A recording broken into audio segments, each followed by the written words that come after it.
This is the sound of redemption. This is the way that we bring it down. Down, down, down. Down, down, down. Down, down, down. Down, down, down. Down, down, down. Igniting the fire within you. Exalting the melody of freedom. These are the things that will bring it down. Down, down, down. Down, down, down. Down, down, down. Down, down, down. Down, down, down. So gather the faithful. Tell everyone to stand and shout loud. Shout loud. Shout loud. Let's bring it down. Let's bring it way down. Let's bring it down. Let's bring it down, down. Let's bring it down. Let's bring it way down. Let's bring it down. Let's bring it down, down. Down, down, down. Let me tell you, it's in the air. Joy is in the air. Love is in the air. Can you feel it? What it feel like? Freedom. What it feel like? Don't sleep on it, brother. You might get left, sister. Can you feel it? What it feel like? Freedom. What it feel like? Justice. No need to be counted, cause I am down. Down, down, down. Down, down, down. Down for the end of racism, for the end of bigotry, cause I am down. For the end of misogyny, that's right. For all the isms out there, just down, down, down. Let's bring it down. Rise up, people. No more foolishness, and let's bring it way down. Riding the river of change into the cries of contrition. This is the way that we bring it down. Down, down, down. Down, down, down. Down, down, down. Down, down, down. Down, down, down. We are the children of Eden, dancing and celebrating freedom. We are the ones that must bring it down. Down, down, down. Down, down, down. Down, down, down. Down, down, down. Down, down, down. So gather the faithful. Tell everyone to stand and shout loud. Shout loud. Shout loud. Let's bring it down. Let's bring it way down. Let's bring it down. Let's bring it down, down. Let's bring it down. Let's bring it way down. Let's bring it down. We've got to bring it down. Down. Stand up and shout. Stand up and shout. Rise together. Accountability starts now. The Eric Dawson Radio Show. Yeah. Rise up. Stand up, shouting loud. If you are not prepared to come to that table and to represent that voice, don't come.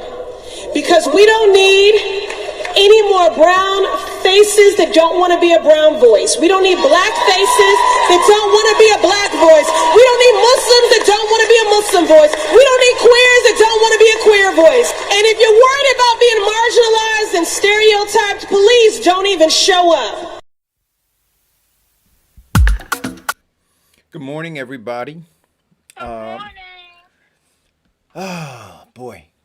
It's snowing outside. It's beautiful. Isn't it beautiful out there? You know what? You know what makes... You mean the whiteness of the snow that's causing everybody to panic? A couple of accidents and the hustle of young urban kids getting some money shoveling the pavement? Yeah, beautiful. Well, those people that have accidents are stupid because they shouldn't be out there. They shouldn't be out on the road. That's absolutely right. That's their dumbasses. You're right. Well, only an hour ago, the governor just called a state of emergency in New Jersey. Right, but you know what though, Vincent? Did they really need the governor to tell them not to go out? Like, I mean, Eric, how long have we discussed legislating stupid? so, but what makes it beautiful? It covers up all the dirt and garbage. Does it? Yeah. Am I lying? Well, Am I lying? how deep that trash is. No. Well, it's gonna cover up a lot. Yeah, it does. It's gonna cover up a lot. I guess everybody should post today a picture of the snow in their yard or in their street. Let's see how it looks. A beautiful. Even parade. the garbage bags, Diane, or the urine stained mattresses that are Oh my God! on the Eric, streets. Really, I'm trying to eat breakfast. Right? Then don't drive up some of these corridors. I'm at home where it's safe. I'm not in the car. But even those mattresses in those streets and those 4-foot high garbage bags, I mean, they get like a capping of snow, right? Which I guess you could close your eyes and imagine that you're somewhere else. So you know what I used to love about the snow when I was a kid, huh? I'm the sunshine of the show. Are you really? I have to be because you guys are the worst. Oh, okay. You know what I used to love. I used to love going to the. I used to love going to the park when I was a kid when it snowed.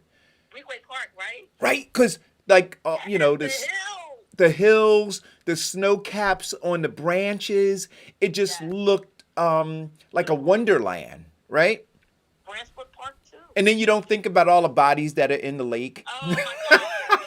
Nobody's here at Weequay Park. The only bodies we have are the ones that's running through the park, and they all buff.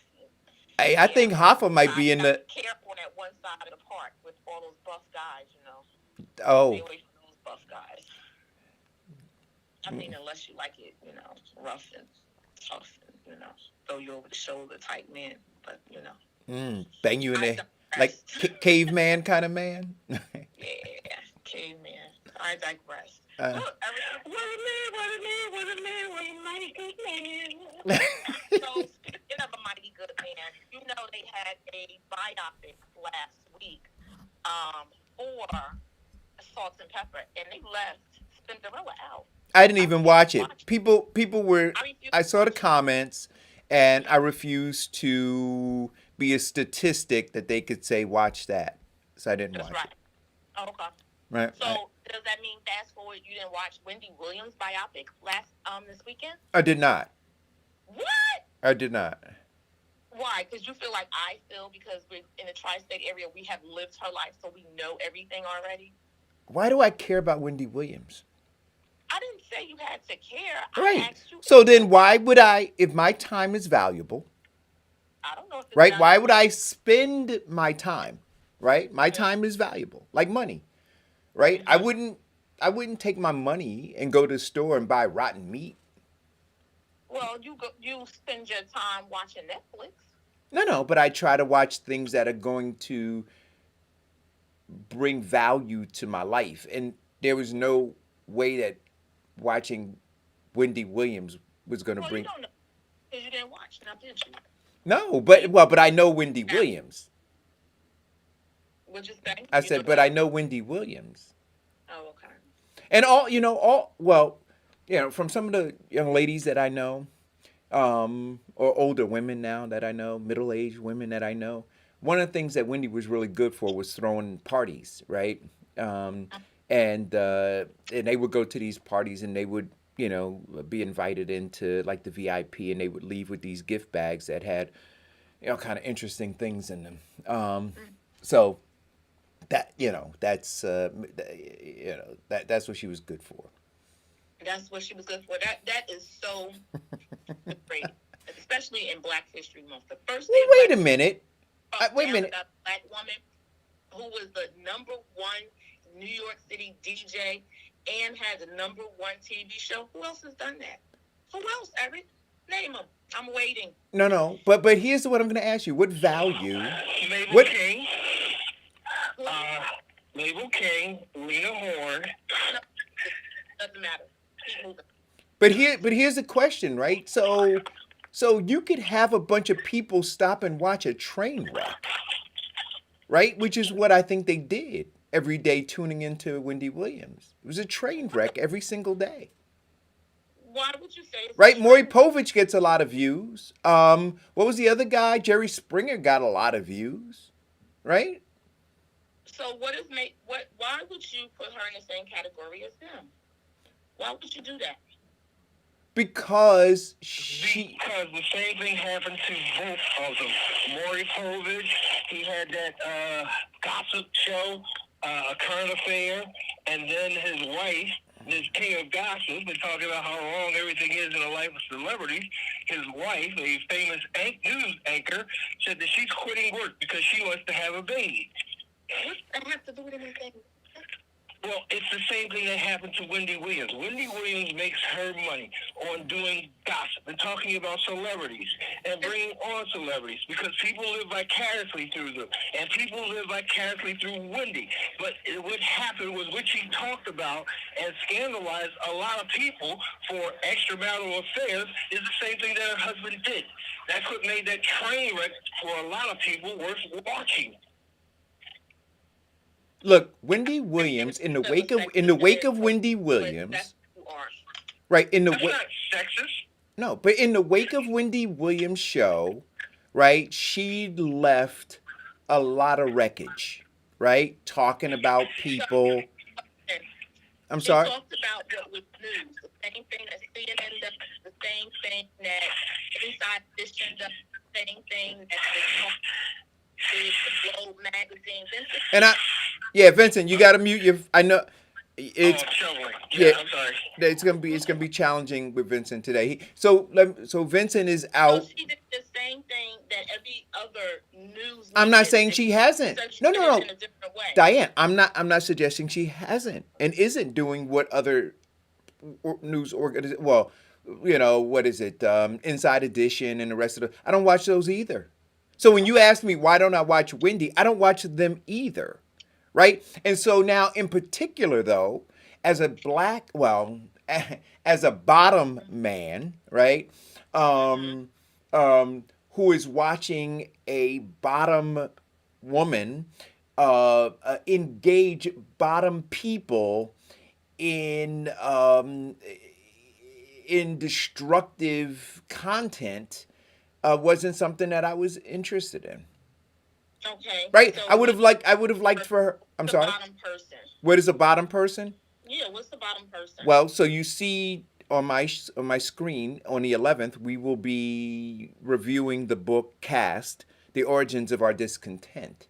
So it is me coming to grips with the reality that we've been lied to, and that we or folks who refer to themselves as black or others as white, or allow themselves to be referred to as black and allow others to refer to them as white, play a part in supporting a system that is intended to continue to marginalize us and keep us anchored to the very bottom of everything, right? And so because we are at the bottom, right? We are one race. We're the human race. We're not black and white and all that. But in this caste system, we are at the bottom. And so, ergo, Erica referring to the book Caste, ergo, where the author bottom talks people. about the Indians, and they were called untouchable. And Martin Luther King related to them because we were both at the bottom of the food chain. Book, Vincent, we're not talking about the book. The book. Right. So that's why. So for all of you guys, I erase that word black, and I replace it with bottom people because it accurately describes who we are. That's it. So watching her do nothing to elevate bottom people, but in fact be a distraction for bottom people, right? Be an elixir, if you will, right? So, So you're saying because she's a distraction, mhm. she's supposed to be an attraction for bottom people? No. She's What I'm saying is she is the refined sugar, right? She is the fat back, right? She is all of the things that are not that offer no nutritional value for bottom people when we know how malnourished we are. And so to watch her on a regular shovel that into the throats of bottom people, right? Or to watch them gulp it up, and realize that it had no nutritional value. It was just something that I didn't watch and didn't share and didn't want to be a part of. That's all. Now look, for those who did do it, I didn't criticize, right? I mean, people choose to. That's what you did.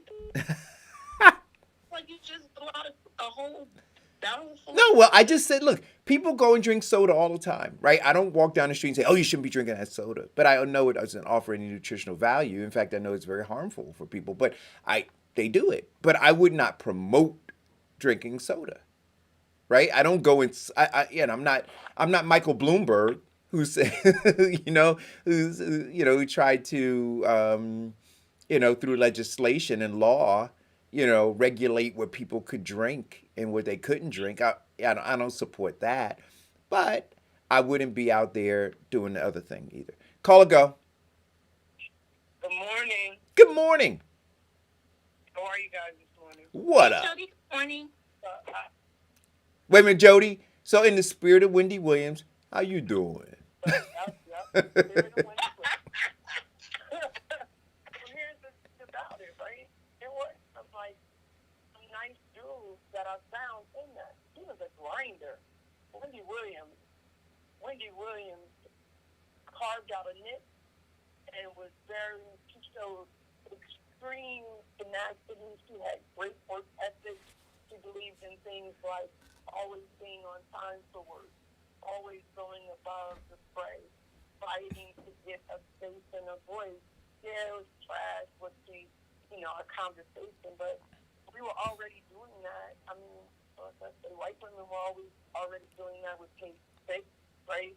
She just took what they did and carved out a niche for herself. But she had amazing work ethic. I thought that was interesting to see. And even she was on drugs, she was having her own issues about her body and blah blah blah. But she was at the bottom, Eric. But she worked hard. No. Look. Look, Jody. I am not questioning her work ethic, right? I would say that there are a lot of young men who are out there trapping right now who got tremendous work ethic, right? They get up early, they stay out late, they do, but it doesn't make what they do. Not fair to compare her. But it doesn't, all I'm saying is it doesn't make what they do right? So we can separate the work ethic and say simply apply that work ethic to something else, right? So her work ethic, has she combined that with something else that would have, and this is just for me, because Diane asked me if I watched it and why I didn't watch it. So I'm talking about me, just me. If she had combined that work ethic, right, with creating something that was measurable in terms of uplifting bottom people, then I would have watched it, right? But the fact that I know that she didn't, that what she did was, she chased ratings and all those other kinds of things, right? And she, in a lot of cases, played to the lowest common denominator in order to do that. It was something that I didn't feel I needed to watch. I've seen enough train wrecks in my life. I was just causing trouble this morning. I was just adding to the plate. No, but that's just me. And for people, look, I will say this. For people who found something good out of her, right, out of watching it, right, or watching her, Like you said, you extrapolated the work ethic, right? And you said, I see that. I think that's fantastic, right? You know, but Diane asked about me and why I didn't watch it. I got you. I got you. But did you watch the Salt and Pepper? I don't even know what to call it. But did you watch that? Biopic. Yeah, biopic. Mm-hmm. Yeah, I watched them both. And really just because, on television. So something to watch. And actually Diane posted, she was watching. So I went in and started watching too. Okay. And I did. I thought just things like, that was her dream. She wanted to be on the radio from a kid. So she did the work and she got there. She didn't start where she wanted to, but she wanted to break into that New York market. She went to an island and worked, and then to Washington, and she kept grinding in between hard things or ugly things that happened to her. She still focused on that goal, and she definitely carved out a niche for herself. I thought that was distinct, and I gave her kudos Cool. for that, right? And right, that even though he was messy, because that's what I call it. She made a life out of being kind of messy, but it wasn't as if she wasn't telling her messy along the way. She wasn't, I'm going to point out my finger and say, tell your dirt and not be able to be honest about my own. She kind of throughout her career told her own dirt in her own way, kind of thing. But I get it. Mm-hmm. But I started reading Cats too. I get it. Good. And what she did not highlight is she has a degree, and I can't think of the name of the college. It's not North. I want to say it's Northeastern. That she has a degree in communications. So, she's not just a run-of-the-mill. What were traditional DJs that were just spinning records and stuff. She literally went to school to get her education in communications because that's what she wanted. Yes, it was. I believe you're right. It was Northwestern. And I do agree that, yes, she's got strong work ethic, and she did find a niche for herself. And if she didn't do it, then who would? Yeah, it does happen. But she was not hypocritical, and I agree with that. She did as much dirt on herself and just as hard on her husband and her life as she did on some of the celebrities. But to Eric's point, a lot of people just aren't interested in train wrecks.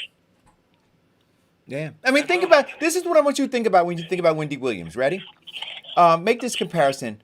You know when you're really trying to get somewhere or you're trying to get to work and you're running late and the traffic is backed up and then all of a sudden you get to the point where it's backed up and you realize that people were rubbernecking looking at a train wreck or a car wreck? That is the bottom people's experience, right? We're trying to get forward, but we're stuck in traffic because people are looking at constant wrecks. Just envision that for a second. But that's your assumption. Everybody is not concerned about getting past and not looking at the wreck. Well, Eric did. I'm sorry, go ahead, Diane. I thought you were finished. What were you saying, Diane? What were you saying, Diane? Hello? Oh. Hello? Okay. So, but that's how I see it, right? So I want us to flow. I want us to move forward, and we continue to get in traffic jams, looking at wrecks. Yes, but here's one thing that always happens. Although you are pissed off at the simple fact that the accident is over and traffic moving slow because people are watching a wreck, when you drive by it, don't you look?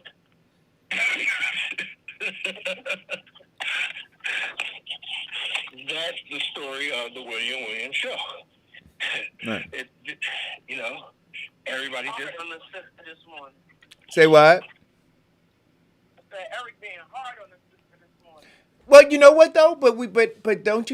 Well, for me, again, this is just for me, and for those of you who are watching and listening, or who will watch and listen later, if you, again, if you found something in it that I didn't, then hopefully that'll that'll help you out, right? Or maybe Well, even you just education needed isn't that. for everybody, and I think you've made your point enough about Wendy Williams. All right, all right. So now put my 2x4 away. Yeah, Oh, please. all right.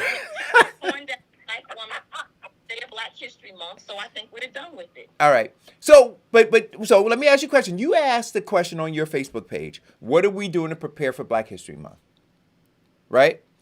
Yep. I would it be fair to say that probably atop everybody's list somewhere, maybe in the top 5 should be accountability, right? Should be. That provoking it as well as accepting accountability ought to be within the top 5. What does that look like to you? Well, it looks like recognizing both how I may be or may have adversely impacted bottom people, take responsibility and accountability for it and work to change that. But then also look very critically at things that are going on and people who are currently adversely impacting bottom people and pull their coattails. Right? So I think that, And I think you look at stuff critically. I think it is important that you pull the coattails of not only the people that need the information, but also the people that put out disinformation. Correct. Let them know, like, that's not okay. Mm-hmm. And I don't appreciate it. So, for instance, yesterday there was an article, and I posted it on my Facebook page, and I found it came through my Twitter page, and it was an article about famous quotes from Black people, and it said the title was 21 Inspiring Quotes to Share with Your Kids for Black History Month in 2021. And my comment to the editor who wrote this, who was a white woman, Terry Peters, for Today.com. So she's for the Today Show, but the online version. Wow, look how we've been reduced from history and education to quotes. This is how they diminish us. Like, this is what you got, a quote. That's the best thing on how to inspire and share with our kids. Right. Yeah, but that's what I'm saying. That we should be about the business of doing that, right? Like identifying these things, sensitizing ourselves to all of this stuff. So where, you've got books that are, hundreds if not thousands of pages, right? Which reinforce a system and a society that we live in and live under that marginalizes and brutalizes us, right? Our escape is a quote. You understand what I'm saying? So I appreciate that. But I think that that's where we need to be, that we need to sensitize ourselves to our condition and our role in supporting it and the roles of others in supporting that system, and then just readjusting. I spent my time this weekend. The Matrix was on, and I I'm telling you, side by side. Meaningless TV watching, but okay. Go ahead. No, I don't think it is. I don't think it is. I think that I think the ability to glean from it our circumstance, right, and our fight, collectively and individually, right, because you have some upper caste or preferred people who are, though they are benefiting from the system, they are victims as well, right? And they need to be unplugged from it. So, but yeah, anyway, I spent my time watching that, cooking a little bit, and preparing for the snow. How well did you prepare for the snow? I prepare mentally. I prepare for it to come. I'm like, it's coming. It's coming. Oh, here it is. There it is. I hate that. So I wasn't shocked when it started snowing. Okay. So I prepared myself for it. But I have not lifted a shovel or anything. I'm just looking out the window occasionally at it accumulate. Mm-hmm. Where do the Well, I got a question. yeah. Because I told you Amina is the self-appointed cat lady in our neighborhood. She's Where doing a those cats at now? huh? Where the cats at today? Well, that's what I was gonna ask. Where do they go? Because when it's nice out, I mean, they come out like clockwork. In fact, I hear them start meowing about 6 o'clock ish, because that's about the time that she gets up to go out and she feeds Malcolm, and then they hear the the the food bag and everything in the house, and so they come from all over the place. I mean, literally, you see them come. I think now Yes. maybe about 10 cats throughout the day or so come back and eat and hang out and do whatever. Um, And to poop on your lawn. so they poop on my lawn. They poop in my Your grass. planters. They pull down the cushions from the chairs, and because they think the ground's too hard for them to lie down on. But Pull the anyway, cushions but down so they go on the ground on the cushion. on the cushion. But my question is, where do they go? Where are they now? Okay. Because the bowls that she feeds them in are under about a foot of snow right now, Wow. right? And then they're kittens too. So I mean, the God. big cats, I mean, they're figuring out. I mean, they've kind of lived through this, right? You figure at least, one or two winters, so they know. But the little kittens, I mean, what? And I wonder, what do they think? Like this stuff is coming down. Like, what do They they know think it's about it? cold. They know it's snowing cold. Just because they can't talk the way communicate the way we do doesn't mean they don't know what it is. They know what food is. Duh.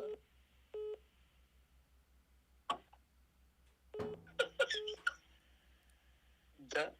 Duh. What? Yeah. Oh, hold on one second. Hello, is this Missouri? We're on live on the show. So are you calling to talk? Oh, hi, Eric.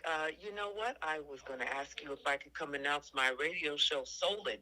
Well, we're on the air now, Missouri. How are you? Okay.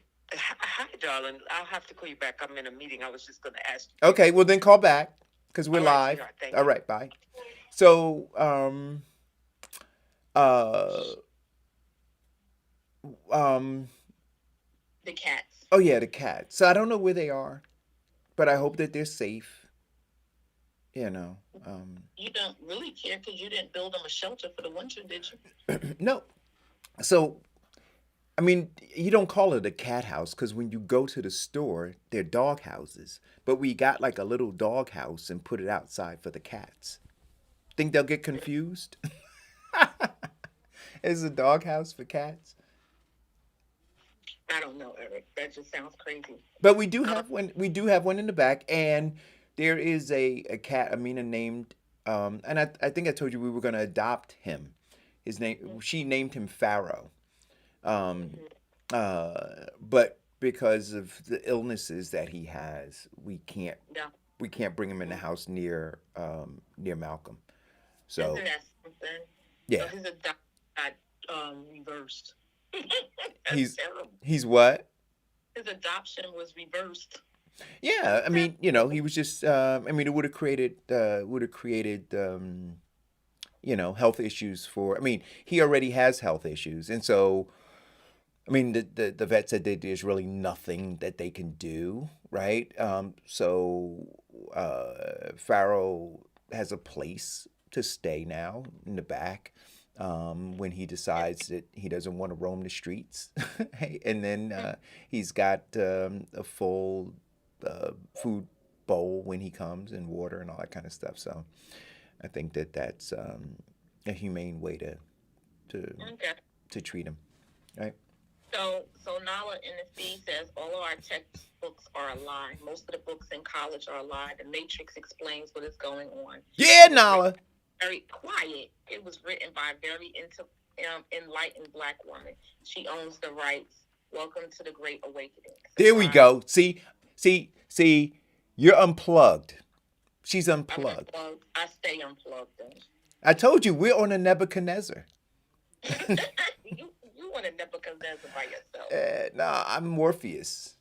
Right. Oh, now you Morpheus. You have elevated yourself now. Well, Okay. I'm not Neo. I'm not the one. I'm not the one. I'll be Morpheus. So what is that? Why is the white man the one? Um, Mm. why is the white man the The one? great white savior. Well, see, not only that, right? But if you think about it, the architect of the Matrix is white as well in the movie. Mm. And the one who used to maintain it was white. Always the white But, man. but I think the reason the one is the white man is because the writer of the actual script was white. No, the girl just said the writer was black. Of the Matrix? Oh, I'm sorry, the production team. Or whoever holds the money and made the rules. Because I thought that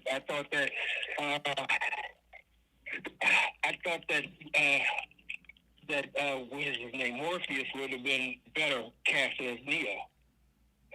So let me ask you a question, because people were relating this to the Bible, right? So do you think that Morpheus was Moses and The phone. what? I'm sorry, you guys hear me shoveling snow? Yeah. We breathing and everything. It's too much. So- Yeah, it's a little bit of exercise, but go ahead. Ask the question. That's the reason I didn't mute it.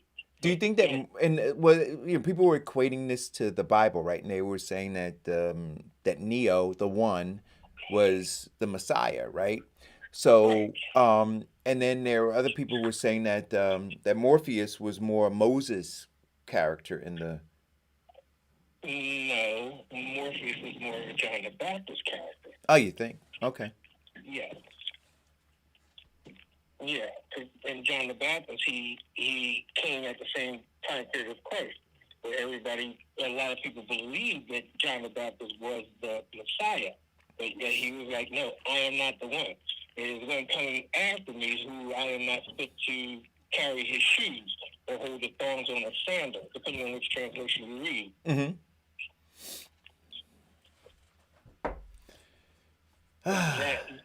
That was, and the Matrix did do, even the name Matrix, which is, I believe, it's a Greek translation of Hebrew, which means mother's birth or mother's womb. Which the Matrix consisted of babies plugged into the machine, and the machine was a womb or cocoon-like state. Then you look at the other characteristics, Trinity. You know, you've got the Agent Smith, who represents and even looked like in a lot of periods the devil, or the depiction of the devil. So, I mean, there were a lot of parallels, even the story itself of when the Messiah was coming and opening the eyes and enlightening people, the same way as Jesus Christ opening everybody's eyes and the conversion of all the other religions to Christianity or following Christ. Okay, I'm done. I'll mute now. Well, Black history. I don't want to talk about white people today. What is month? Can we do that? What? Can we not talk about white people? Can we talk about Black people from now on? Well, I'm just talking about people. I told you. Oh, no, you did tell me. I'm Tell just us. I'm just talking about You're not- people. I'm just talking about people. Because I can't, I'm not going to be a part. I refuse to be a part of further separating human beings. I won't do that. So I'll talk about people. Now we could talk about. I mean, and so I'm just changing my terminology, right, as not to support it. So we could talk about melanated people, right? So isn't that a separation? Well, no. But it is not a caste distinction, right? Melanated people are melanated simply because of where they lived in relation to the equator, right? Versus those who live further away, right? So uh, they didn't need the they didn't need to be melanated in order to protect them from the sun. So that is the only distinction, right? The other terms that you use, white and black, are to distinguish you in terms of your level of importance or value. Uh, uh, See, but you get right. So I tried not to, but you pulled me down no, that. you don't. You go right in. So melanated people, if we want to have a conversation about melanated people and our historical value to this country, then we should do that. And if we want to talk about melanated people and how melanated people were discriminated against, brutalized, and still are, we can have those kinds of conversations this month. Um, you know, and I think that people should, right? I think that and I think I titled this show "America Was Built on Lies," right? And so that may be a theme that people might want to consider, right? It's a harsh one to think about, but it is a real one. So when we talk about this month in history, let us first dismantle the lie and then build the truth.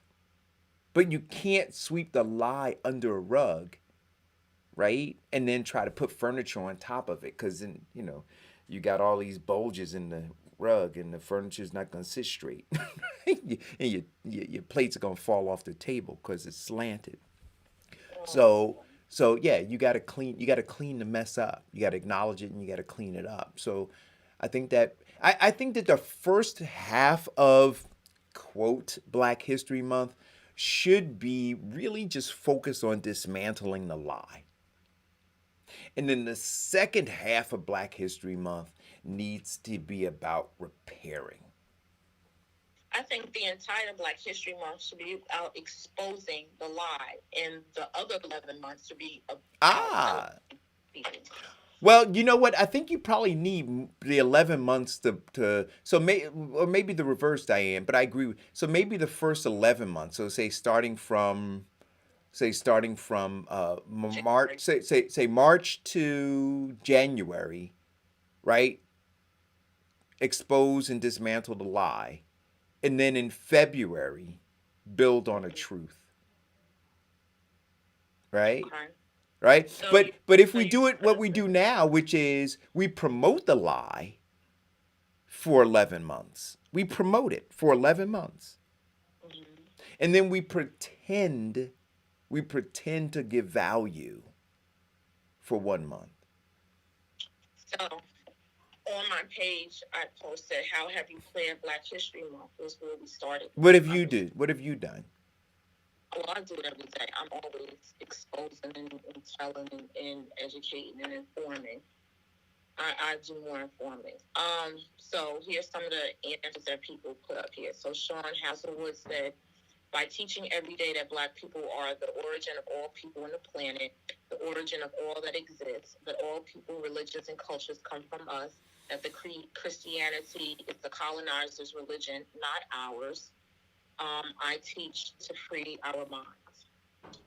Deidre Riney, who comes on Tuesdays and talks about from her Business Express post that gives job highlights and stuff, she said, we learn about Black history all year. I keep these cards on the dining room table. Everyone reads one per night at dinner.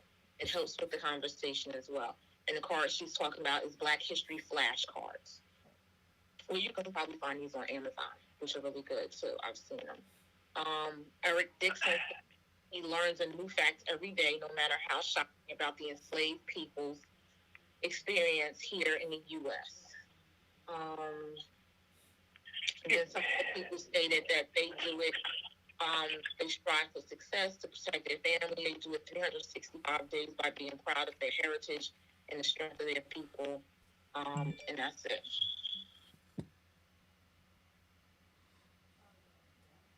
Go ahead, Vincent. Okay. So while he's plugging in to come back on, again, I think that all of those are noble things, right? And we should be doing all of those. But I think again, one of the critical things is if we're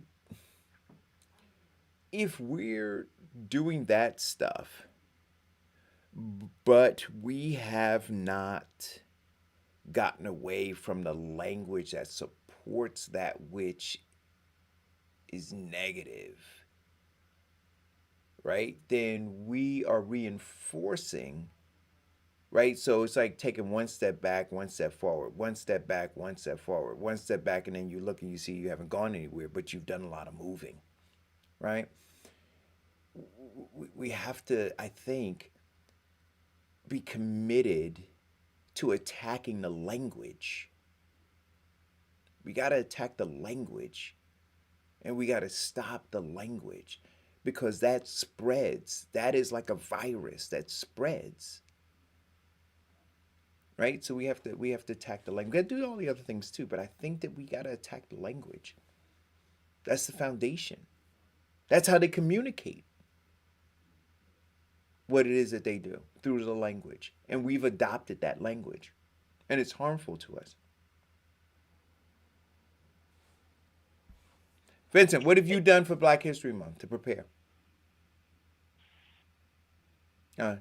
He's shoveling snow. And I asked Vincent this question, Diane. What's up with young people? Vincent's shoveling snow for his church, right? So some of the seniors and shut in at his church. I'm sorry, guys. I got kind of multitasking and shoveling snow. I took my friend to the hospital about 5 this morning, and they're saying that his operation was a success. Okay. So, Vincent, what have you done to prepare for Black History Month? Nothing in particular, because I'm always prepared for Black History. For me, is not a month. It's a 365 day event. It's what usually I do is a church service, and we dive into and break apart the spiritual lift every voice and sing. So we talk about the slavery from the period before, slavery there was, or the United States slavery, and how black people became a better commodity because of their strength and the ability to work hard. We talk about some of the heroes. We talk about the point where the Reconstruction, where 78% of the people of color voted, and the progress that they made, and then the anti-black movement, where they were pushing against that, and the birth of white supremacy. We talk about the hopes of James Weldon Johnson in his in Literary Voice and Sing, when he says, sing a song full of the faith. Full of the hopes that the dark past has brought us, and how he talks about where he's saying the sacrifices that our ancestors have made. We should not take that for granted. We should take advantage of that. We should build upon that. We should continue the fight. Because he says, let us march on till victory is won. And it's not won yet. And we see how we have taken our foot off the gas for freedom, equality, and justice, and how we have fallen backwards. So that's what I do. So it's a lot of people take it for granted, yet not understand the richness that we have being people of color. How we were blessed by God with a strength that surpasses those of whites, a creativity that they cannot compete with, yet always steal. Yet we let them devalue us, and we consistently value them. It's for me, it's all about enlightening young black men to realize how much power they truly have and how they should use it instead of letting it go to waste. It's about empowering my black sisters, that they should not be devalued, that a man calls her a bee and she answers to it. Yet he notices and recognizes her strength and her value and treats her like the queen that she should be. It's about self love. Stop listening to what people cast you in, because if you tell a lie long enough, it becomes the truth. Start Well, believing in yourself and what you can do. Go ahead. yeah. Man, I don't know. Vincent is the person you have. Um, you know, I don't know. Like I said, I think that we have to attack the language, right? Even the Yeah. language of the word bitch, right? Understanding its origin, right? As refers to black people or bottom people, right? That uh, you know, enslaved Africans, females who gave birth, they referred to it as a litter, right? Right? Like an animal is a litter. And they referred to her or them as bitches. And so when we reinforce that, but then we become angry, right? When that community of people who promote that in order to elevate themselves, then it's, like, how do you do that? Right? So Well, we have to attack the language. the education and the conversations that have to be had to change the language. And Jody said, "Are we doing?" Her question is, "Should we be doing this just for the month?" No, we should be doing. Well, listen, You might have just came in, Jody. You said no. You said it should be 12 months, and part of those months should be. What did you say, Eric? Tearing it down. Yeah, I think that can Not we tearing down Black history, but tearing right? down. Can we the agree lie. that right now, America, right, and all of its institutions for 11 months promotes a lie. And then for 1 month they pretend to want to tell the truth. Right? So then I think we should do the reverse. That we should, for those 11 months, dismantle the lie. And then for that 1 month, right, talk about reparations. Right? Because now you've from March all the way to January, you've outlined all of it. So when they say, "Oh, we need a commission for this, and we need a commission, and we need to study this," and okay, take 11 months. Okay, take 11 months, and then let next February be the month of repair. You understand what I'm saying? I don't need you to talk to me about the Black history. I need you to talk to me about repair. I don't need to hear another speech by some, another dead bottom person who you helped murder. Right? I need to hear about repair. Right? So we've gotten into these feel-good cliche, No, I need to hear about repair. I need to know. See, because think about all of the Black History Months that we've had. The needle hasn't moved. We feel better, some of us, because somebody's showing us some attention. But I gotta tell you, we live in the most abusive relationship ever. Right? In 11 months, they kick the shit out of you, and in 1 month, they buy you flowers, and you're happy. Stop. That's sick. Oh, the book of Frederick Douglass book, he spoke about how they kick the crap out of you for 364 days a year, but on Christmas Day, they give you moonshine so that you can get drunk and party. And then the day after, it starts again. Well, and he also talked about it on Independence Day. And then what did he say? Do you mock me? Do you mock me? Right? So, look, so yeah, it should be every day. And we should, to Vincent's words, we should keep our foot on the gas. Well, there's several different things that's happening this month, and one of them is XM Radio. I glazed over this, but I'm gonna tell you anyway. I don't know, make you mad. Who knows? Might make you excited. Sirius XM Radio is going to be launching Aretha, Motown, Hendrix, Miles Davis, and channels for Black History Month.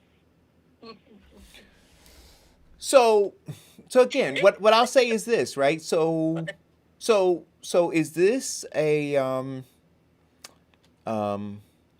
is this symbolism, or are they saying that they believe that we ought to have channels of communication in order to share our story or share the true story, right? And if that's what they're saying, if that's the underlying message, then why for only 1 month, So, right? So give us so then make those channels available all the time. all the time. Okay, so here we go. And this is a quote from the Vice President of Sirius XM, Dion Summers.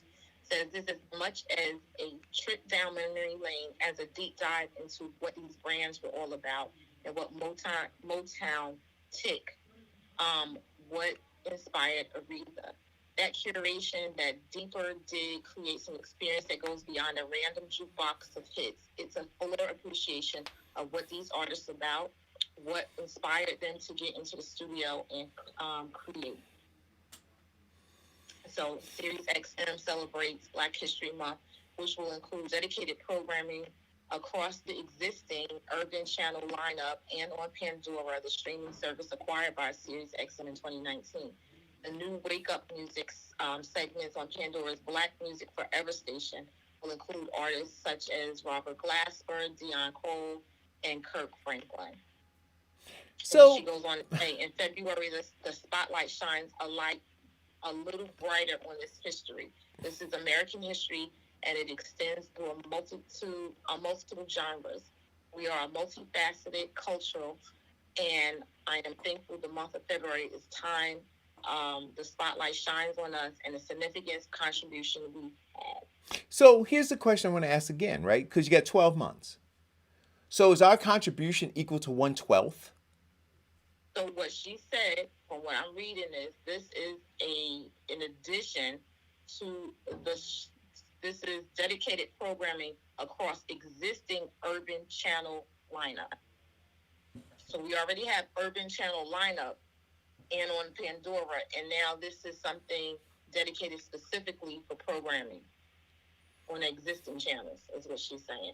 So it is there all year round, but this is in addition to the spotlight. Yes, no? You're making a funny face.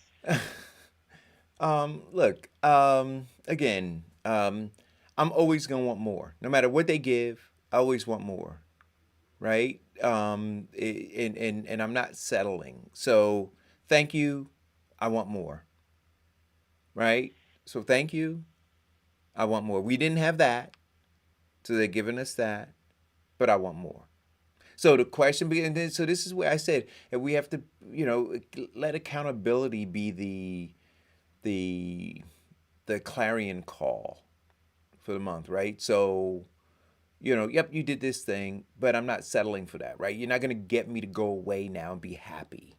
You're not gonna get me to forget, right? So if I don't forget, and if I have a remembrance of, then I'm going. So this isn't enough to fill that void. I need more. So the New York Times put out an article and it says, honor and learn this Black History Month. More than ever, this month is to welcome the time for education and celebration of Black American culture. And they listed several books and movies that are coming out. For one, there's going to be a movie called Judas and the Black Messiah. Stop, Diane. Stop. I don't want to see.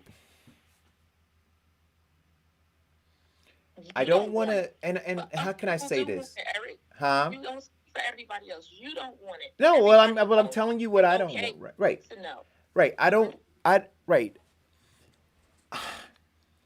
Acknowledgement of versus celebrating. Right. So acknowledge it, but then let's get the next thing. Right. you know, I'm thinking about it almost like a like a team poised to win a championship and go on to the Super Bowl, right? They don't celebrate at every first down they get or every time the chains move down the field or everything, right? They're focused on a bigger thing. Yeah, they're going to take this thing, but they're focused on a bigger thing. And so I get like and I'm telling you, I'm becoming more and more sensitive about it, right? So I don't want to celebrate. I want to acknowledge it. I want them to acknowledge it more than anything else, right? It shouldn't. It should be more for those who are marginalizing us because their lack of information, right? So let them choke on it, right? Um, and then I want more. I want more. That's all I'm saying is I want more. Then wanting more means that you're more of, you have to be specific in what you want. And wanting more means that we would have to control the networks and the media Well, in order that's to yeah. Well, you know. let's say So more. so yeah. I We can want work more to do. grits, but I don't feel like getting up and making them. That's not going to give it to me. So we can work to build our own media for sure. All I'm saying is for those people who want to pacify us by giving us something, right? I'm not saying don't take what it is that they have, but let's acknowledge what it is and the disproportionality of it in relationship to, you know, the carnage. That's all I'm saying. So when you tell me, "Oh, I'm gonna put on an hour program to highlight blah blah blah," I'm not gonna say don't put it on, but I'm gonna say let's keep it in perspective. That's it. That's all I'm saying. And then we should continue to do the work over here to build networks and to build communication channels and to do all those things. Much like the whole Black Lives Matter on the streets, right? Look, in of itself, does painting Black Lives Matter on the streets hurt? No. But when we look at it disproportionately, right? When we look at it out of context and we say, wow, that is the thing that they gave us, and that is the thing that we should rejoice over, then it's dangerous, right? But if we look at it as a step, as a small, tiny step, maybe even smaller than a grain of sand, right? In relationship to everything else. But we say we'll take that grain of sand, right? See, that's what I'm saying. So looking at this and saying, well, how does it measure up? Like what is the value of it when we look at it in perspective? And then take it, but understand, might have a healthy view of it. And so people would say, you know, Eric, you're never satisfied. No, I'm not. You're not. That's absolutely right. You understand what I'm saying, Diane? See, because then their reaction would be, you're not satisfied. We gave you a no, I'm not. See, so now that's where we need to know I'm not. Yep, give me that. Thank you. I want more. No, I'm not satisfied. What would make you satisfied? Reparations. Repair. And none of this is leading to repair. Let us be clear. Mm-hmm. Do you understand what I'm saying to you? And that's part of the sentence. And you're not satisfied until I get reparations. That's absolutely right. But you asked me what would satisfy me. I said reparations. Right. So will I take these things on the road to reparations? Absolutely. Give them all to me. Mm-hmm. But let us be clear. I'm marching toward reparations. So not even that. I think it should be more of why our elected officials and people are not on them. They're on Biden about what he's going to do. Why they're not pushing him to talk about reparations. There was our black elected officials. Why aren't they doing it? That was your question? Why aren't we pushing them to do it? Well, because we have been conditioned, right? So look, I'll say this. When people say, well, why aren't we pushing? So the same we that elected them, What do you think? The same we that elected these sorry ass black politicians, we're saying, why aren't we pushing them?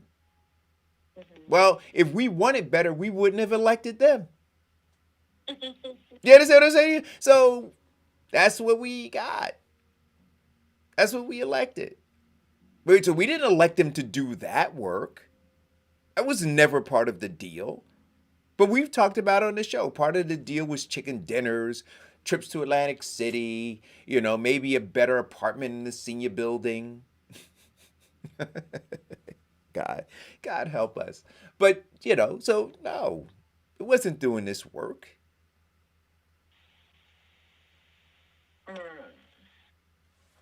It sounds like you're in a funk today. I got to get you out this funk, but I'm just Oh going to no, continue I'm down the unplugged. funk Listen, I told you, Here it comes. I'm unplugged. I got another question. I have a question for Eric. I'm still here. I'm just. Hey, Jody. Go ahead. Eric, what do you mean by separation? Reparations. Oh, I thought you said separation and reparations. Okay. No, reparations. When we get reparations, we're going to have to separate because they force. No. You think they gonna marry into our race then? Oh, they want some of that money back. They coming for it. No, reparations. Yeah. Weird. You are crazy, Eric. No. So we were talking. I think that if they do pass reparations, we're going to see a flood of white people who are now publicizing that they're black. Because that $780,000 will look really good in their bank account. Hey, listen, you know what? And one of the first ones, it would be my sister Rachel Dolezal, right? Rachel Dolezal came out early and said she identifies as black. I'm telling you. Anyway, we were talking about before we got on the air. We were talking about high school reunions, and I was asking if you knew someone, God. and you were telling me about your weird isms as to why you don't participate in high school reunions and have not been to one since you've been out. So well, so let's go to the origins, not the oranges, but the origins of this conversation was you asked me if I knew a young lady who grew up in George King Village, and I said to you, I don't know her, but she probably knows me. Right? And I was explaining that though I'm not an introvert, I believe in quality, not quantity when it comes to friends and network building, right? So I'm just not out there trying to get a whole bunch of people, right? So if I went to an event, there may be a bunch of people there who know me and I don't know them, right? And so then I said to you through that, through my high school, I attended events and parties and stuff like every teenager, but I couldn't tell you probably, 2/3 of the people who were there, just a handful of people I went with and maybe the person who invited me, right? And so then I said to you, I haven't even been to a single class reunion. And I haven't been because the handful of people that I hung out with at Science High School, now Science Park, I keep in touch with. I don't need to go to a class reunion to be around people who I never really communicated with. Yeah. That's not what you said. You said somebody asked you, why didn't you come? Yeah, because they go and they're like, Eric, you should come. I'm like, no, I'm sitting here with you. We hung out when I was in high school. This is enough. You know what I mean? I didn't need to. Diane, listen, when I was in high school, oft times I would go to the cafeteria and I would sit at a table by myself to eat. Weirdo. No, it wasn't a weirdo. You're the one we had to watch out for because you were No, and then make a bomb for the school. No. And then folks would come over and sit next to me, right? Or if there was a friend of mine, and I had 3 friends in high school. in high school. 3 friends. I knew a lot of people. So friends, acquaintances, right, are different for me. So friends. I had 3 friends. The rest of them were acquaintances. And, and I doled out my time that I would spend with them based on the value that they brought to me. Um, but no, no. Weirdo. That's only probably been to. I know I've been to definitely 1, maybe 2. And only reason I haven't gone is because I just don't have the time. Wow. So what do you get out of what do you get? So what do you get out of going to a class reunion? You connect with people you haven't seen in years. You get to see who's old and fat looking. See, there you go. See, that's it. Yeah. You network with people because you don't know what career they're in, and sometimes your career's path or businesses cross over, so you're able to network with people, and you network with people because you know them from high school and you kind of know their personality. So that's the plus. Right. So that you got LinkedIn. Right. We have we have our Science High School alumni page. Right. There's an alumni newsletter that comes out. So I can efficiently connect like that. Right. I don't have a newsletter. We may have a Facebook page, but they don't really post anything of substance, So people go for different reasons, and some people like people. So they go. I like some people. And then you get to see some teachers, maybe the old administration may come, whatever. I like some people, but I realize, Diane, and I realize this too, that most people don't mean you well. That's just true. Right? So the more people that I'm around, the greater the likelihood, right, that it's not gonna be good. Right? Most people don't mean you well. Most people, like you said, they're trying to figure you out, trying to dismantle you, trying to talk bad about you, trying to do all these different things. So I just don't have that energy. I'd rather be around people who, It's too much for you. It is too much for me. It is. It causes your anxiety to go up. Well, it's a waste of time. It's a waste of time. I was in, I'll give an example. I was in Staples this weekend, and I'm in line, right? And I got my mask on. And I think I told you part of this story. And I'm talking to the guy behind me. And so this is so there are a couple of things to this. And this is the Staples right here in Bloomfield, on Bloomfield Avenue. One of the worst Staples ever. But it's where, That's not true. Yes, it is. And it's where, Why? Why? Why worse? Yes, tell me why. Because the customer service is horrible. And it is where a majority of melanated people come and are serviced, right? And so they get poor customer service. If Diane, listen, you go there, the staff is poorly trained, and I'm talking about the marketing and printing section. I don't know about the other parts because I usually just go there to the marketing and printing stuff to get stuff printed. But they're not trained properly. Customer service sucks. Quality of work there is horrible. And you can see the stress on the faces of all of the melanated people waiting in line. And I just said to myself, you know what? This is it, right? This is a microcosm of a buildup in our community, right? Of stressors.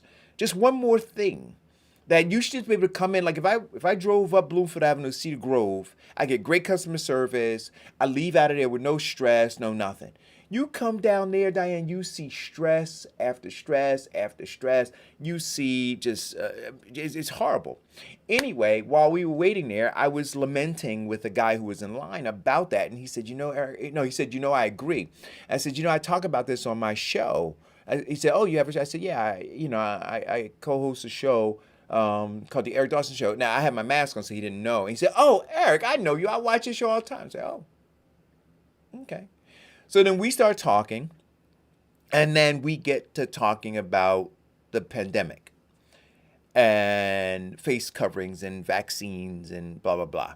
Then there's a woman who's two people behind me, and she starts, literally, she just engages into the conversation in a very hostile way. She's an anti-vaxxer, by the way. And she just starts going on about, how it's bullshit and how it's what. And she elevates her voice. The decibel level is about 4 times that of mine so that everybody can hear her. So at that point, Diane, I just get out of line and leave the store. I don't engage her. And so that is my personality, right? I'm just like, nah, no thanks. You're just going to waste my time. Because she's looking for a fight. Right. You're looking for a fight. So there's no value add there. There's no value add there, right? So, no, I don't have any interest in this. None at all. I don't have any interest in jousting with you about it. None, right? And so I just left the store, and then I sat in my car. I saw her leave. I came back in, and I got back in line. And then I continued my conversation with the guy who was there, and then there were some other people who engaged in the conversation. And it wasn't about them agreeing with me or not. It was about just wanting to joust with me. Those are minutes that I'll never get back, right? So no, I don't choose to engage. So my question is, if that is the worst one, then why do you keep going there? Because, my father always said, when you do business with black people or you do business in black communities, you have to pay what he referred to as a Negro tax. And so the drive up to, and I weigh this, right? The convenience of the drive there versus going up to Cedar Grove, right? And you know me, and, sometimes I suffer from a little road rage. Right, so that brings on stress and anxiety too. So I look and go, do I want to deal with the traffic, or am I going to deal with the incompetence? Am I going to deal with the weather? Like, I had to pull a young man to the side that when I was at Staples, because I asked him a question. I said, hey, I'm here to print out these labels, right?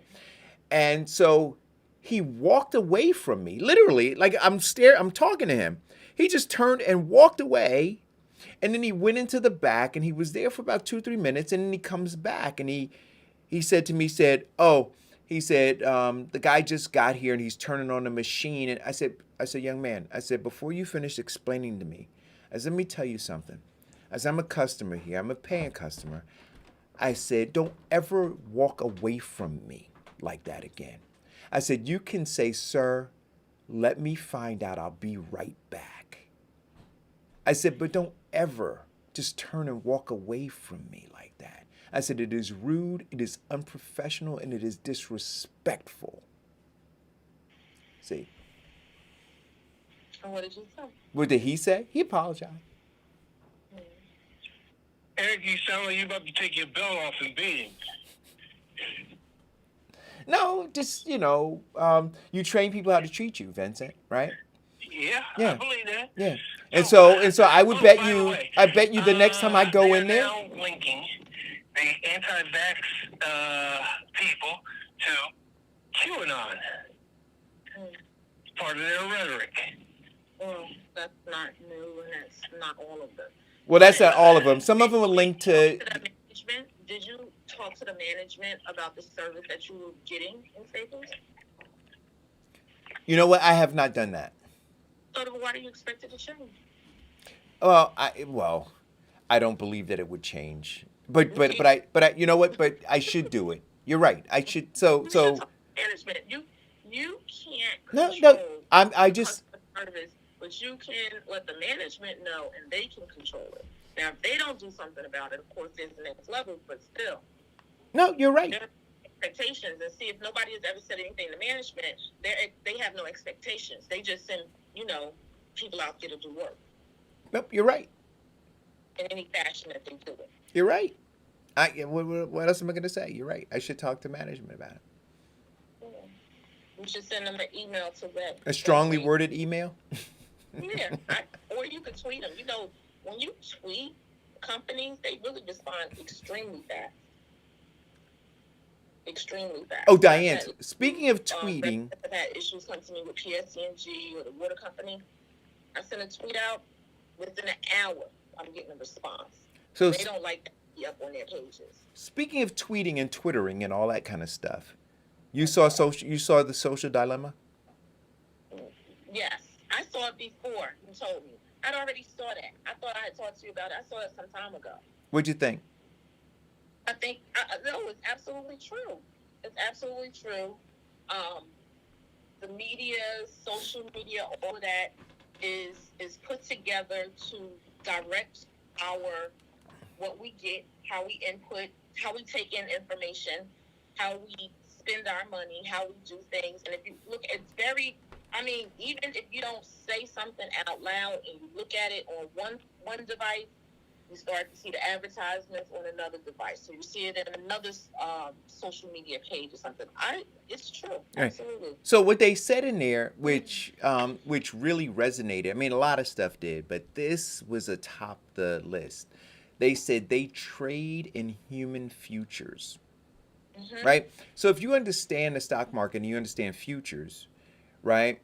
They make predictions, right? Forecasts, and then they trade based on those. So what they have done through data mining is be able to make predictions based on your human behavior, based on how they have trained you, right? And it's interesting with the young boy and his sister on how he ended up at a protest based on what he had seen on social media and what he thought to be true. Right. Right. Because of what they said. Because of what they said. But remember, we said, Diane. So words like or phrases that we talk about on the show, and I say people are not intellectually curious, right? Mm-hmm. Meaning that you don't go seek out information. You're more passive in terms of how you get information. So when you turn on your computer or your phone and you go to your Facebook page, information is fed to you through your feed. So what they have, because there's a page, and I'll put the link in for people who didn't see it, for Netflix, the social dilemma. They said for the discrimination dilemma, this is an internal Facebook report that they did in 2018. 64% of people who joined extremist groups on Facebook did so because of the algorithms steered them that way. Yes. Yes. Yes. And see, because understand this. In the end, what does Facebook want? They want engagement. They want attention, engagement, and money. They want engagement. And the more they can engage you, right, they can then take that data and sell it. Mm-hmm. They can say, for instance, we can get Diane engaged for X amount of time with this kind of content. Mm-hmm. And so now you have a buyer out there that says, oh, well, I'll buy Diane's eyeballs, right? Mm-hmm. And then so then there's a trade that's made. And then you are unbeknownst to you, now Facebook serves up this information, right, betting on you to view it and then scroll down and see the ad that they convinced that advertiser you were going to watch. Right? And so Facebook's not interested in steering you away from that content because then you won't be engaged. Absolutely. So I'll give you a perfect example. Let me see. I sent you an article earlier today, and we're going to track it today. I sent you an article about gardening. When I went on my page, went back on my feed inside Google, I have several different things, articles regarding gardening. The same thing with cobbler. I get all kinds of stuff regarding cobbler now. It just came up. I sent you something else about, I don't know, a vegetable cobbler. Now I have cherry cobbler that came up on my feed. Let me see what else is coming up. And these are like advertisement type articles. Let's see, hairstyles, because I posted a lot of stuff about short and black hairstyles. That's coming up on my feed on a regular. Wendy Williams is coming up on my feed more so than ever. Bridgerton, is coming up on my feed. So now I have to purposely go inside and say, hide this story or not interested or don't show me stories from YouTube. Right. Because otherwise it'll keep coming through randomly. Here's another article, the 4 biggest hair trends for 2021. But you know what, Diane? Understand this. You don't really, people think that they curate their content and they curate their friends. You don't do either of those, right? Your friends are curated by Facebook based on, because what happens is this, right? And a lot of people have told me, literally, people have called me up and said, hey, Eric, are you still on Facebook? I don't get your stuff anymore in my feed. And so here's the scary part. I'm like, well, do you ever go to my page to look? So you actually called me up to see if I'm still on Facebook. But you didn't go. Yeah, I mean, you understand that. Instead of them going, I wonder if Eric's still there. This is what I'm talking about, the lack of intellectual curiosity, right? So they don't go do that. They pick the phone up, they call and ask me, and then they say, because I'm not getting your stuff in my feed, right? It is because the majority of what you're posting or commenting about is something different than what it is that I am talking about. And so Facebook says, hey, we're going to suggest to you that you now belong to this group of people. And so we're going to put that stuff in your feed. They literally drop you in another box. They drop you in another box. It's like, what do you call it? It's like, what are those? Oh gosh, I can't think of it. It's like if then that. What do you call that scenario? It's problem solving. Yeah, it's an if then statement, right? Another box. Say, oh, you like this? Okay, now I'm gonna move you into this box too. Oh, you like that? Oh, I'm gonna put you down here. Oh, you like dogs? Oh, I'm gonna put you over here with the dog people. All of that. Right. And so they're curating you, putting you in. And then so what winds up happening, right, is all of a sudden now somebody's sharing some stuff and you're like, oh, wow, yeah. And you're getting it. And the more you get it, the more they feed to you. The more you get it, the more they feed to you. The more you get it, the more they feed to you.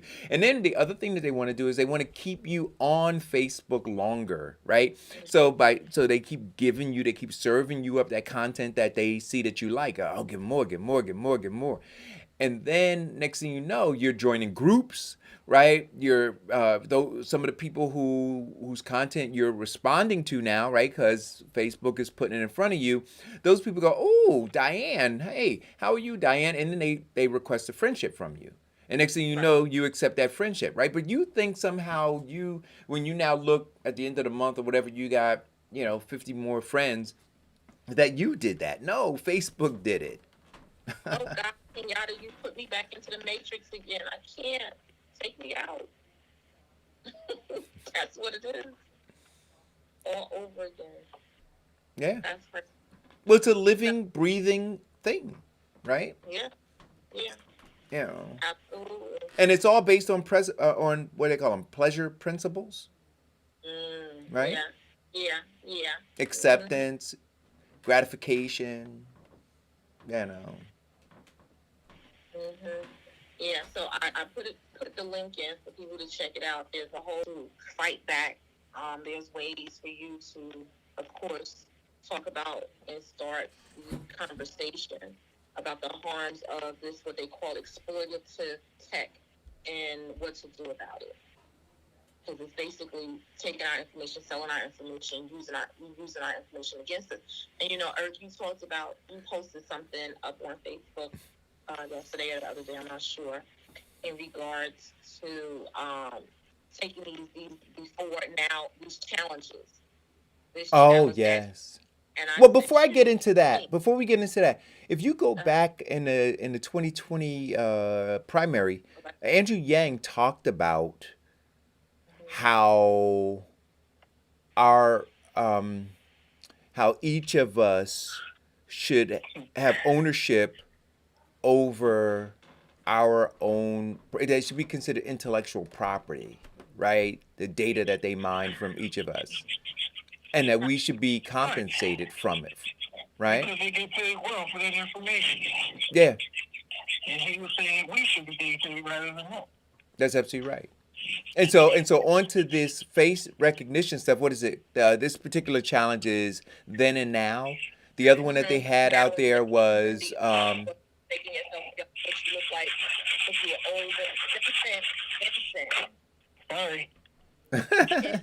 it's the same as if you want to. The other one was making you look older. Right.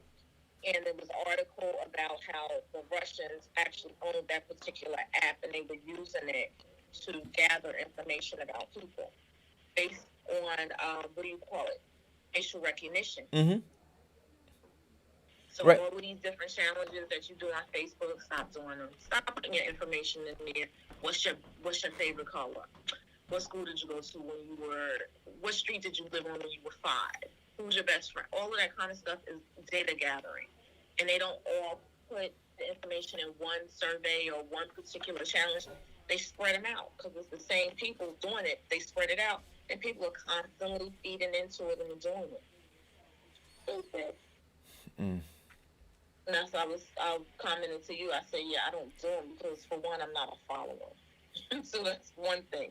I'm not going to do that. Yeah, I'm not. I mean, we can argue about about what the results of those things are, right? In terms of how they mine data. My statement in my post was that folks should recognize this is what's going on. You should be compensated for it. Much like I say about anything else, though, Diane. But for me, this is artificial intelligence but the same thing with people who walk around with brands, wearing brands, right? You should get paid for that. Companies have you now carrying their brand around, so you're promoting it. You're a walking billboard. Yeah. Absolutely. And so I've always viewed that You're the same. the unofficial brand ambassador. Yeah, you're a brand ambassador, and so you essentially work for the company. You're working for the company, and then you're not being compensated. You're not working, you get tipped by the company. Yeah. So So when we do these things, and so when I posted that, my sister said, "Well, but you're on Facebook, Eric. You're on." But I'm always measuring how to produce value out of it, right? So I'm not just on Facebook just socializing. I'm rarely on Facebook socializing. I'm on Facebook informing, engaging, and empowering, right? That's why I'm here. And so I use my platform to that end, right? Right. And then so I see a benefit, but if I didn't see a benefit from it, I wouldn't just be on it. You have people on, was it TikTok and whatever the other ones are that are out there. It's a good one. So Clubhouse. So Oh. there was a discussion on Clubhouse Saturday morning. I was listening to it, and it spilled over into several different rooms. And I think it's been going on since then. It's still going on probably yesterday as well. So I listened to it Saturday morning. Different groups of people. And they were talking about, and you and I, Eric, have peeked this out quick, on how they're using these rooms to garner customers. Not so much giving information, but because they are giving information, but more so to draw you back to their websites. Breadcrumbs. So that you can buy stuff from them. Mm-hmm. So one particular person they were talking about, and I knew exactly who they were talking about before they even mentioned his name, J.T. Fox. And they were talking about how arrogant and how people are using, misrepresenting themselves on Clubhouse. Mm-hmm. Even though you get information and who you are in your picture, they're still misleading people. And they were talking about how not to be misled, for one, because he's arrogant and he talks over people. He's very loud and always feels like he has to command the room, even if it's not his particular room that he started. And people should do their research before they engage with any of these people in doing business. And for him to say that he's closing these $1 million deals in a day is not true, because you're not closing $1 million deals like that in one day. You're not meeting somebody and then closing the deal the next day. That's just not happening. Damon John was on yesterday, and he was talking about, he said, be very beware of people who say that. He said, because attorneys don't even move that fast to get deals and stuff like that closed.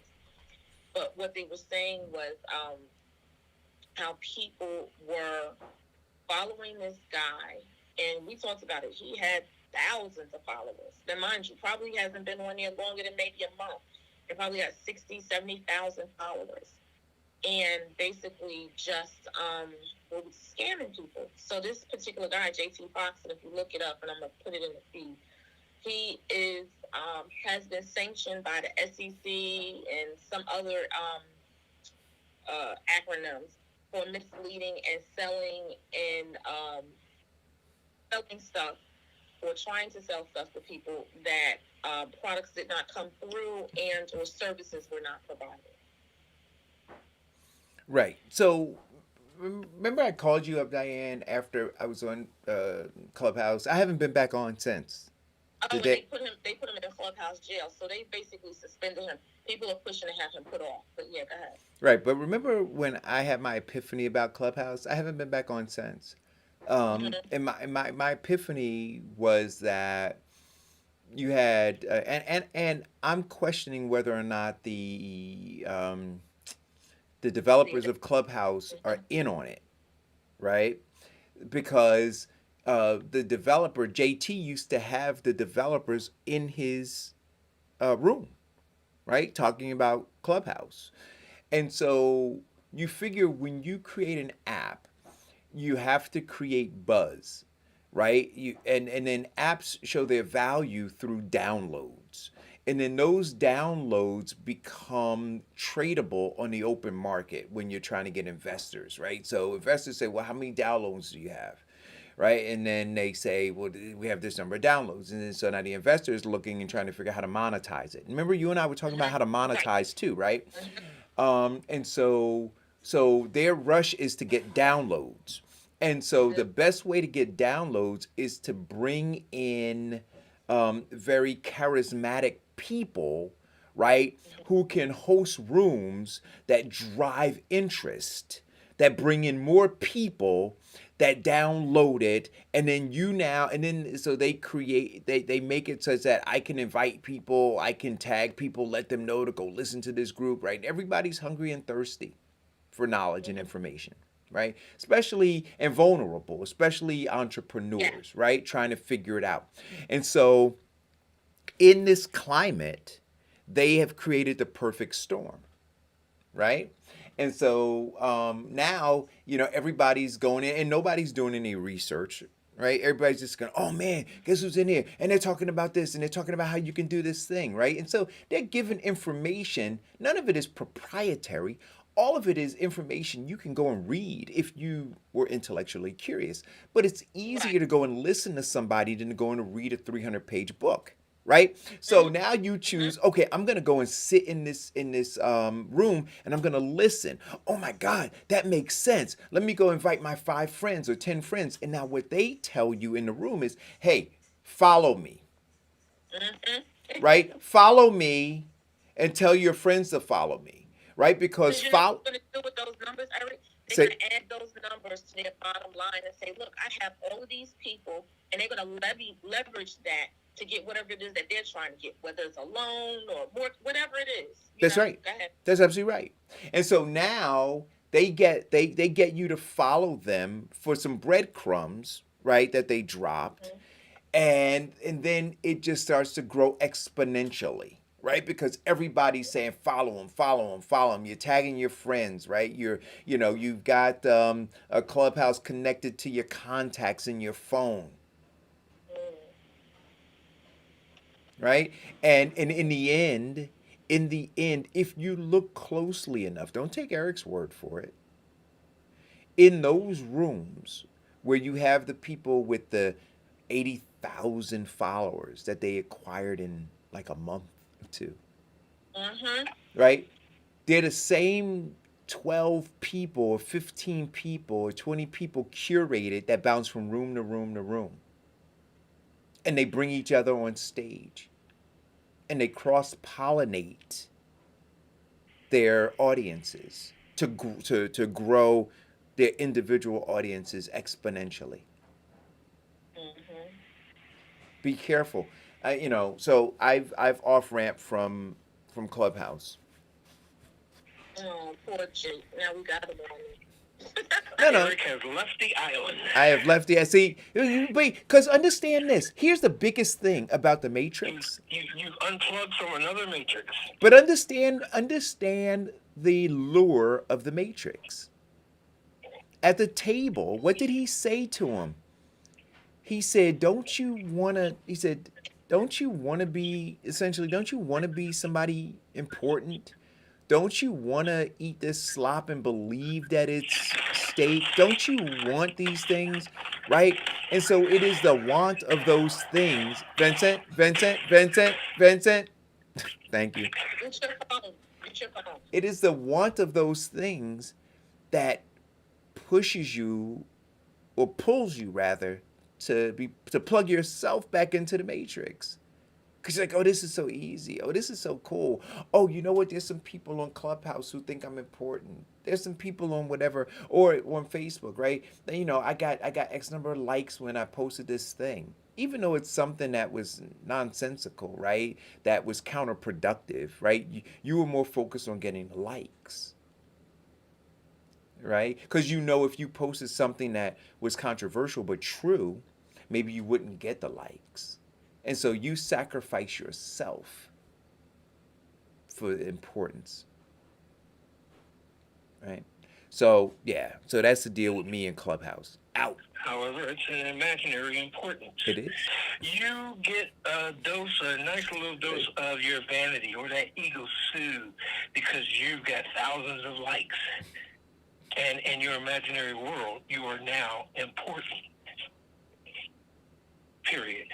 Right. So, that's it. So you didn't wait for the wind up. I was going to say, tell them what they win, Johnny. So they win. Nothing. Right? Well, Bob, they just got a brand new, shiny, brand new spanking nothing. Anyway. Yes, furnished by our company, Jack Shice, you have now received a whole load of it. Thank you very much for playing our game, and that's your lovely parting gift. That is the lovely parting gift. So more of the Matrix down in D.C. Biden is going to be beaten with Republicans regarding the proposed $618 billion virus aid, which the Republicans have now pushed back and say they want to make changes, but they haven't released the changes that they want to make. And Biden, people are now concerned and wondering, why is Biden not just going to Congress and having this passed through? Why is he looking for them to come back and work with him across the board? As he said, he wanted to make this a bipartisan government. So what are your thoughts, Eric? So, what I said from day one, it wasn't I going. think I already know your thoughts. Yeah, I said it wasn't going to be a bipartisan government. I mean, because look, it's just not going to happen, right? They're gonna they're gonna make things complicated for Biden the entire time, and the longer and Biden is going to lose strength the longer he goes without getting things done.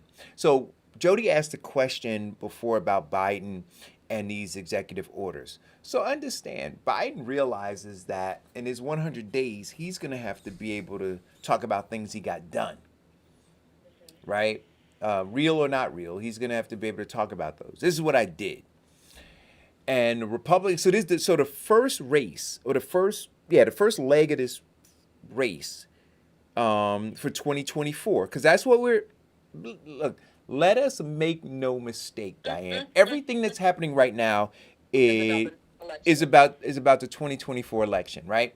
So the first leg of the race is 100 days. Who's going to win that? The Democrats or the Republicans? Right? In terms of substance and image, substance and style. So the Republicans are fighting to win it. Biden is fighting to win it. And so because the second leg of the race is going to be the 2022 midterms. Yep. Right? Well, that's the first leg of the race. No. The first leg of the race is the 100 days, because those 100 days will either give Biden and the Democratic Party the momentum they need going into the midterms, right? Or it will derail them as a do-nothing party, right? And it will cripple them going into the midterms. So that is the first leg of the race. So it's never going to be bipartisan. Because if the first 100 days are not proven to be effective as to what he has proclaimed that he would do, those Democrats that were teetering just to get rid of Trump will work on teetering now to get rid of Democrats. That's right. Why? Because at the end of the day, as political animals, it is all about self-survival. Right? So if they don't see that Biden can be a benefit to them, they see at the point that they see him as a liability, they will turn on him like rabid dogs. Right? And so the goal is just like it was for the Democrats to elevate the stench of Donald Trump such that Republicans rebuked him, right? So it is now for the Republican Party to dial up the stenchometer on Biden. And see if they can begin to do that. And then so they're doing all of their internal polling about, Biden's success and this, that, and the other. See, the question is whether or not those Democrats feel good being with him or being away from him. And so they're dividing all throughout too, right? With the Republicans within the Democratic Party, they're taking the progressives and the moderates and they're separating them, right? They're pitting them one against the other, right? So there's no Biden can't unify those who profess to be Democrats. So how is he going to unify Republicans who despise Democrats? Answer that. Right? Sure. So I'm sorry. I was waiting for you. no, I'm done. Okay. Eric, we talked about the day 2 of the inauguration and unification, and we talked about Biden's speech, and I made it perfectly clear. No, that's the messaging. He's not trying to unify us. He's telling the Republicans that you need to get on board, which we all know is not going to happen, and he does not need them because he has the Senate. Okay? And he has the House. So, the whole thing, as you said eloquently, the whole platform now is for Republicans to destroy the Democrats and the Democrats to say how great they're doing because it builds the midterm. And the midterm decides that, some people stay in the House. That's why a lot of channels have been keeping their flame on the do-nothing Trumpers or Trumpicans who have now decided that Trump is their party and that they're going back to not kiss the ring, but kiss another part of its anatomy in Florida. Now, what we're looking at right now in terms of Biden is that he is now set into motion. He's drawn a line, and we know part of the Republican Party thing to do is to stall. Okay, we're ready to make a deal. This is what we're ready to do. Yeah, in terms of what they're wanting to do is not what he said he's going to do. And he's in a position of power. So nobody is going to give up their power for the sake of unity. That's Are it. they? Nobody. So, as of Friday, he has 42 executive orders, and add on to the one Friday, all the others, he's added on January 27th, charges that the director of the Office of Science and Technology Policy with responsibility to ensuring the scientific integrity across federal agencies, established the President's Council of Advisors on Science and Technology, elevate the climate change as an essential element of U.S. foreign policy and national security, and kicks off the development of a new emissions reduction target, which will be announced on April 22nd. We send the Mexico City policy, a ban on U.S. government funding for foreign nonprofits that perform or promote abortions, and reopens the enrollment in healthcare.gov from February 15th through May 15th, and directs federal agencies to re-examine policies that may reduce or undermine access to the Affordable Care Act. Again, nothing specifically for Black people. But I just needed to let you know. But yeah. So. Well, listen, I said Nine to days. you all that Donald Trump wasn't going away, Yeah. right? And Donald Trump is instrumental right now in shaping the Republican Party and will be for a very, very long time.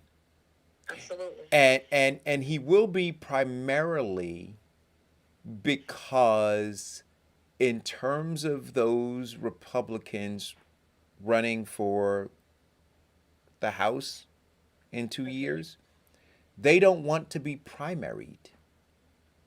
Right. And Donald Trump, who garnered 74 plus million votes and has a wad of money in his campaign war chest, right? Will look to primary anybody who disagrees with him. And the And you know, there was Republican Party just another. is not organized enough to fight on two fronts. Fight on the Donald Trump front and then fight against Democrats at the same time. They can't do it. And so, to Diane's point, they're not wanting to lose their seats, right? Because that is it for them. Above everything else, I don't want to lose my seat. And so, what do I have to do to retain it? And it will be to bow down and kiss the ring of Donald Trump. He's the evil one. He's the devil. He's never going away.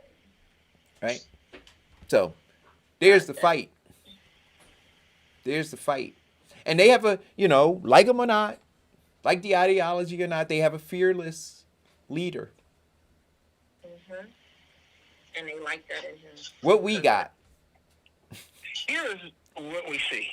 We see that America has now come to that sense of enlightenment where the Republicans blindlessly followed Donald Trump down that path that led to the insurrection because he did not win.